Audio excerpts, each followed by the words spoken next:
Hi అండి, అందరికి good morning. ఎలా ఉన్నారు? అందరూ బాగున్నారా? నేను మీ రాజు పాలకొల్ల అబ్బాయి. నేనైతే కువైట్లో ఉన్నాను. అది అందరికీ తెలిసిన విషయమే. ఇక్కడ ఈ వీడియో చేయడానికి గల కారణం ఏంటంటే, మన కువైట్కి అయితే మన తెలుగు వాళ్ళు కొత్తగా వస్తారు. వాళ్ళకి ఇక్కడ రూల్స్ అవి ఏంటనేది తెలియదు పాపం.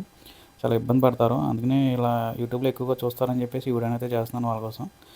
ఇక మనం కువైట్కి వచ్చిన కొత్తలో అయితే లైసెన్స్ వచ్చాక మనం ఈ ఇంజిన్ అది బాగా చెక్ చేసుకోవాలి. ఇంజిన్లో ప్రాబ్లం ఉంటే అది మన సమస్య కాదు. వాళ్ళు ఏమనరు దాంట్లో ఏదైనా ప్రాబ్లం ఉన్నా. ఇక టైర్లో గాలి అయితే చెక్ చేసుకోవాలి. అలాగే పెట్రోల్ ఉందో లేదో అని చూసుకోవాలి. అది రెండు ఇంపార్టెంట్. ఎందుకంటే ఏదన్నా చిన్న సమస్య ఉన్నా కూడా చాలా పెద్దగా రియాక్ట్ అవుతారు మన తప్పు ఉంటే కనుక. అందుకని చెప్పేసి మనం ఈ రెండు అయితే చూసుకోవాలి.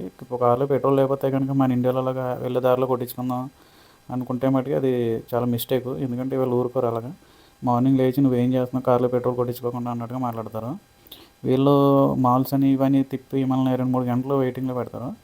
వాళ్ళు ఎంతసేపు అయినా వాళ్ళ పని మీద ఉన్నా పర్వాలేదు, కానీ మన పని మీద ఒక 2 నిమిషాలు కానీ వాళ్ళు లేట్ చేసామా, వాళ్ళని కనుక ఇలా వెయిటింగ్ చేయించామా చాలా ర్యాష్గా రియాక్ట్ అవుతారనమాట. చాలా కోపడతారు మన మీద. అందుకని చెప్పి వీడియో చేస్తున్నాను.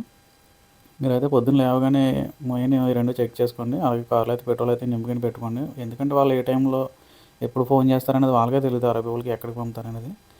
మనల్ని పంపినప్పుడు అయితే పర్వాలేదు, సింగిల్గా ఉన్నప్పుడు వాళ్ళు వస్తే మరి కార్లో పెట్రోల్ లేదని చెప్పామా అంతే, మనం అయిపోయామే. మనకి దగ్గరలో ఉన్న పెట్రోల్ బంక్ అయితే చూసుకొని మనం వెళ్ళిపోవాలి, వెళ్ళి నింపుకోవాలన్నమాట.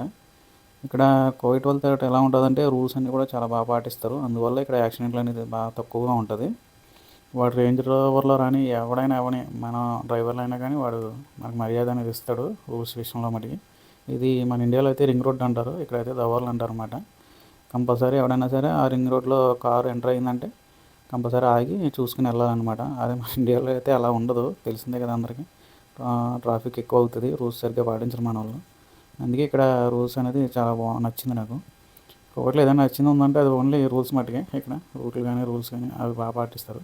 ఇక్కడ రోడ్ ఎవడో కానీ దద్దుడు రోడ్డు పక్కనే కారు పెట్టేశాడు ఇలాగా. అదే ఆడి ప్లేస్లో మనం పెట్టుంటే కనుక వాడు ఎలా రియాక్ట్ అవుతాడంటే, ఈ అరబీ వాళ్ళు హార్న్ కొట్టి మనం తీసేదాకా కూడా చాలా ఇబ్బంది పెడతారు మనల్ని.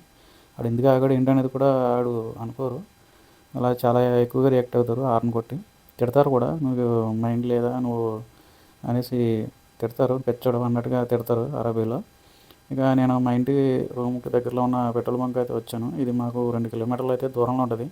అది 2 అవని 4 అవని 5 అవని ఎంత దూరమైనా సరే మనం వెళ్ళి కార్లో పెట్రోల్ కొట్టించుకుని రెడీగా ఉంచాలి కార్ అనేది. ఇక్కడైతే కార్లకి 3 రకాల పెట్రోల్ ఉంటాయి, సూపరు, అది ప్రీమియం అని. నాదైతే కొత్త కారు కాబట్టి చెప్పక్కర్లేదు, వాళ్ళు సూపర్ అనేది కొడతారు కొత్త కార్లకి ఇక్కడ. ఇక మనకైతే క్యాష్ అనేది ఎవరు వెళ్ళు ఏటీఎం కార్డు అయితే ఇస్తారు డ్రైవర్లకి. దీన్ని ఎక్కువ యూజ్ చేయాలన్నమాట. ₹1 కూడా మనకి క్యాష్ ఎవరు, పావలా పనికి కూడా లేదు పంపినా కూడా మనం ఈ కార్డుని యూజ్ చేయాలి, ఏటీఎం కార్డుని. ఓకేనా, చాలా జాగ్రత్తగా ఉండండి. ఈ వీడియో కనుక నచ్చినట్లయితే లైక్ చేయండి, అలాగే సబ్స్క్రైబ్ చేయండి. ఓకేనా ప్లీజ్.